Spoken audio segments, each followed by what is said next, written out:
همراز به د قرآن چې کومه پاڼه اړې نو الله د طهارت او د پاکوالي ذکر په هغې کې کړی دی او خپلو بندګانو ته ترغیب ورکړی دی. د پیغمبر علیه السلام ګڼ شمېره حدیث او د پیغمبر علیه السلام خپل عمل د پاکۍ او د صفایۍ و.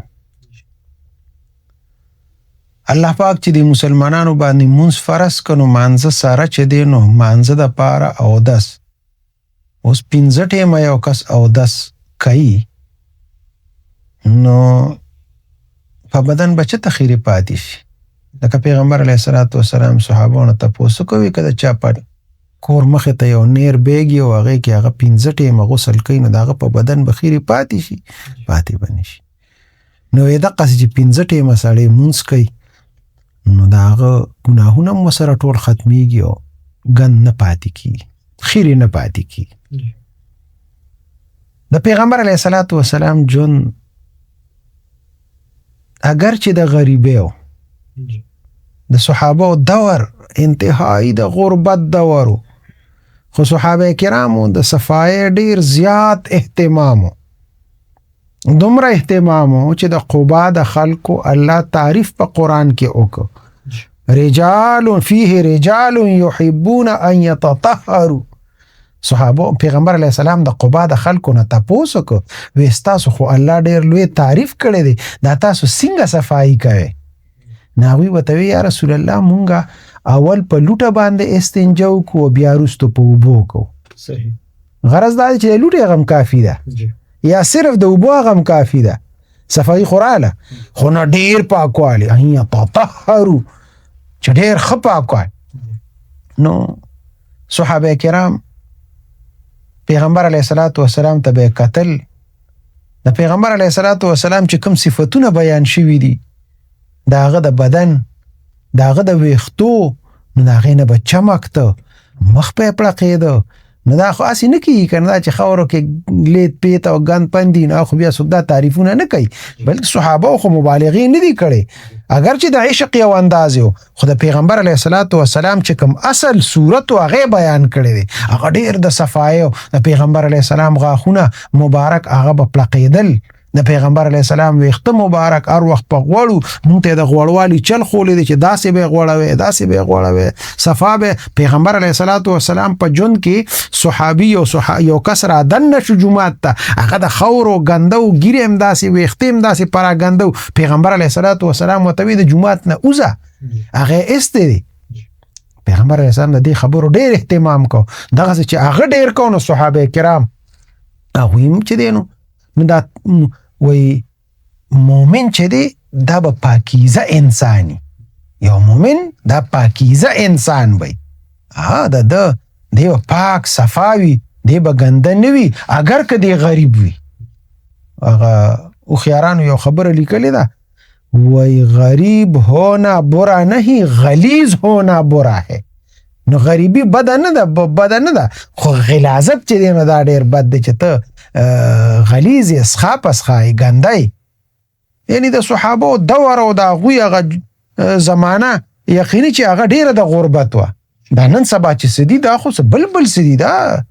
نو په دې کې چې یو سړی صفایي نه کوي چې او ګوره عجیبه خبره ده الله پاک صحابو ته وایي تاسو 5 وخته اودس کوئ. نو 5 ټیمه اودس په کومه زمانه کې؟ په هغه زمانه کې چې هلته اوبه د ټولو نه قیمتي څیز و. یعنې اوبه کم ځای وي اوبه خو وي نه په عربو کې اوبه کم دي او باوجود د هغې نه الله پاک حکم ورته کوي چې تاسو اودس کوئ 5 ټیمه اودس کوئ. نو 5 ټیمه اودس دا خو مطلب دا چې انتهایی صفا ګرځئ. دا د هغې اهمیت دی د دې. او ګوره حدیث کې قرآن هم بار ان الله يحب التوابین ويحب المتطهرین او دغسې راځي ان الله طیب يحب الطیب ان الله نظیف يحب النظافت ان الله جمیل يحب الجمال. دا و یو آسایش دی او یو زیبایش دی او آرایش دی.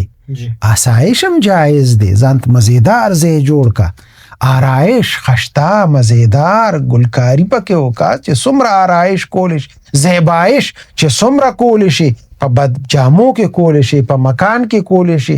د دې شریعت منې نه دی کړی، صرف د یو څیز ممانعت یې کړی دی چې هغه نمایش دی. وایي نمایش مه کوئ، زیبایش هم کوئ، آرایش هم کوئ، خدا چې نمایش مه کوئ. د نمایش نه مونږ شریعت منې کړي یو، حرام او ناجایزه دی. نو دا یو خدا کا ظاهري صفائی ده چې مونږ لکه ستاسو خبرو نه چې څنګه راووته د خولې چې د ظاهري صفائی کوي، او بل ظاهري صفای سره سره چې زمونږ باطن هم صفا وي. باطن سره صفا کیږي، باطن حلال رزق سره صفا کیږي چې مونږ خورو چې حلال وخورو، حرام او نه خورو. نو چې زمونږ ظاهر هم صفا وي او زمونږ باطن هم صفا وي، نو زمونږ کردار هغه به بیا مزیدار او صفا او ستره وي. او ور چې د بعض صحابه کرامو، یو صحابي دی پیغمبر علیه الصلاۃ والسلام صحابه سره ناستو، نو وی اوس په یو کس را دن نشي او هغه جنتی دی. هغه سلمان فارسی رضی الله تعالی عنہ را دن نشو، پس بیا وی یو کس پر را دن نشي او هغه جنتی دی. په بل ورځ بیا وی 3 ورځې مسلسل او سلمان فارسی برا دن نشو رضی الله تعالی عنہ. نو یو صحابي ته تپوس کې عبد الله ابن مسعود غالبا که عبد الله ابن عمر ته څه عمل کې داسي چې پیغمبر علیه السلام 3 ورځې ستاسو جنتی توپ پیشنګوئی ورکړه، خوش خبری راکړه مونږ ته. هغه ته زما خو څه عمل نشته، یو عمل مشته چې زما زړه خلکو ته صفا دی، زما چا سره بغض، حسد، کینه دا سيزونه نشته، د هر چا د پاره زما زړه صفا دی. نو دا د زړه صفائی دا باطینی صفائی ده چې زمونږ زړه صفا وي. نن سبا زمانہ اوس بدله ده بالکل، مونږ د ظاهري صفای ډیر خیال ساتو. دنیا ترقی کړي ده، هر سړی صفا ګرځي، ګنده څوک نه ګرځي او ځان باندې خرچې کوي. خو زمونږ باطن ډیر زیات ګنده دی، باطن ته چام نه دی کتلې. نو شیشه کې ګورو، ځان ته نه ګورو. نو پکار ده چې مونږ سونه شیشه ته ګورو چې دومره مونږ خپل ځان ته مګورو چې راز پاکیم کنيم. نو زمونږ ظاهر خو پاک دی، تن خو پاک دی، خو منم خراب دی ډیر زیات. نو د من غم پکار دی چې زمونږ من صحیح شي، زمونږ زړه دنه صحیح شي، او هغه سره صحیح کیږي حلال رزق چې وګټو، حلال او اثر بدای چې زما بل سره بغض حسد بیا پزله کې نه وي، ځکه زړه صفا شي. پیغمبر علیه السلام فرمای ان فی الجسد المضغه واذا صلحت صلح الجسد كله واذا فسدت فسد الجسد كله الا وهي القلب. پیغمبر اسلام فرمایي په دې بدن کې یو ټوټه ده چې هغه صفاوي، بس ټول بدن صفا دی، او چې هغه ګنده شي فاسد شي هر څه فاسد شي. نو دا زړه چې زمون صفاوي، نو بیا به پکې غلط جذبات، غلط احساسات پاغي کې نوي، پاک جذبات پي، پاک احساسات پي، زمونږه سوچونه به پاکي، زمون خبرې هغه به بیا پاکي، چا سره بم دښمنی طرفګنینی، زمون د خلینه به د مینې او د محبت خبرې روزي. نو ظاهري صفایم پکار ده، باطینی پکار ده، مسلمانانو له پکار دي. اوه کومګه خپل ظاهر سم کو، باطن به الله سم کی. خپل ځان صفا ساتو، خپل چار پیچل پکار د چې مونږه صفا وساتو، زمونږه معاشره، زمونږه د ملک، زمونږه د وطن، زمونږه کلی کوسه پکار د چې مونږ داغه د صفای خیال وساتو. وګورو چا پیرا وګور داغه څومره ثوابونه اجرونه پیغمبر علی السلام لیکلي دي، ګناهونه وسره معاف کیږي. چې تاسو په لار کې څه کېله پوسټکه پروت ته، ضرري سیس پروت ته، هغه د لارې نه اوچت کې دي سره تاسو ګناهونه معاف کیږي، الله تاسو مغفرت کوي. دا فضایل چې بیان کړی دي د پاره چې زمونږه لار کوسه هغه صفاوي. نو زمونږه اوس نن سبا دا هغه د غندونه وروړي د کور مخې ته، دروازې مخې ته وغورځي.